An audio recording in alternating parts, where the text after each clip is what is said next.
Good morning class. So let's start rest of the chapter.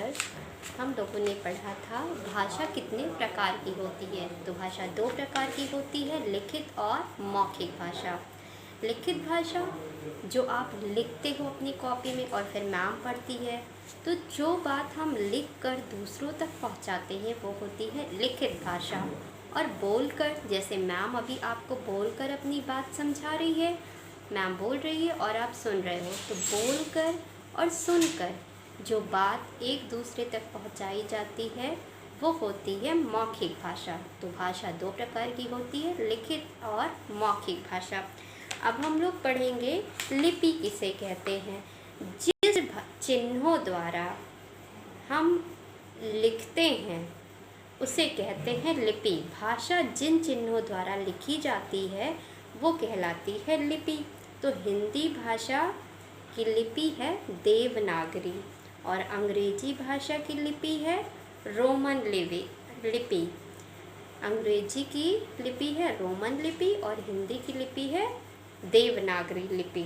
तो हमारे देश की राज्य भाषा है हिंदी। हिंदी को हमारे देश की राज्य भाषा माना गया है और हम लोग हिंदी दिवस भी मनाते हैं। कब मनाते हैं हिंदी दिवस? 14 अगस्त को हिंदी दिवस के रूप में मनाया जाता है। हमारे देश की राजभाषा हिंदी को माना गया है। अब हम लोग पढ़ेंगे व्याकरण। व्याकरण किसे कहते हैं?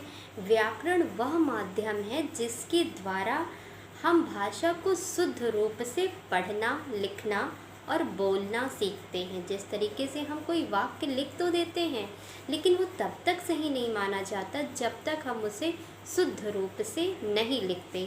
जैसे एक एग्जाम्पल देखते हैं, रतन जाता है घर। ये सेंटेंस सही लग रहा है आपको? नहीं, ये सेंटेंस रॉन्ग है। अगर हम लिखते हैं रतन घर जाता है तो ये है वाक्य का शुद्ध रूप।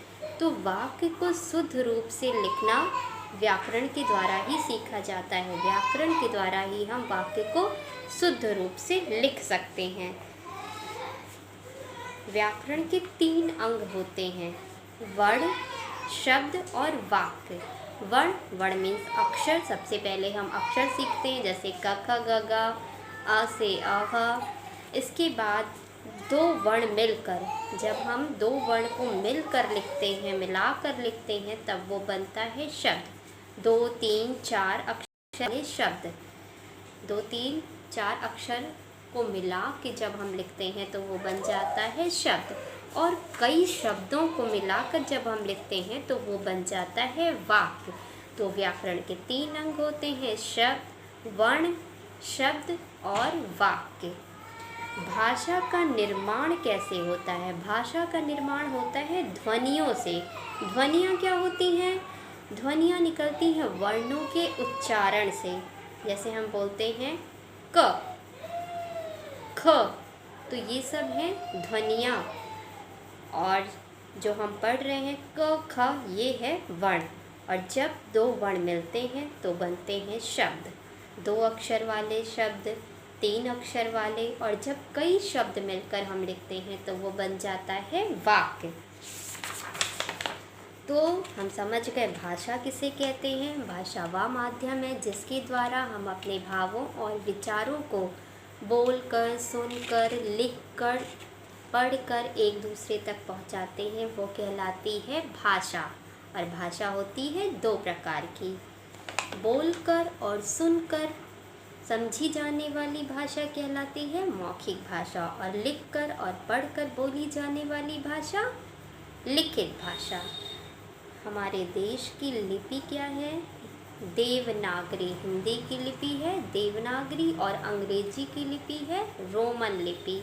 और व्याकरण क्या होता है? व्याकरण वह माध्यम है जिसके द्वारा हम वाक्य को शुद्ध रूप से लिख सकते हैं। तो आई होप आप सब समझ गए होंगे भाषा क्या होती है, भाषा कितने प्रकार की होती है, हिंदी की लिपि क्या है और व्याकरण किसे कहते हैं, तथा व्याकरण के कितने अंग होते हैं। तो thank you everyone, watch this video और understand this chapter very well. भाषा और व्याकरण। इस पाठ को अच्छे से पढ़िए, वीडियो को देखिए, आपको ये पाठ समझ में आ जाएगा। Thank you children.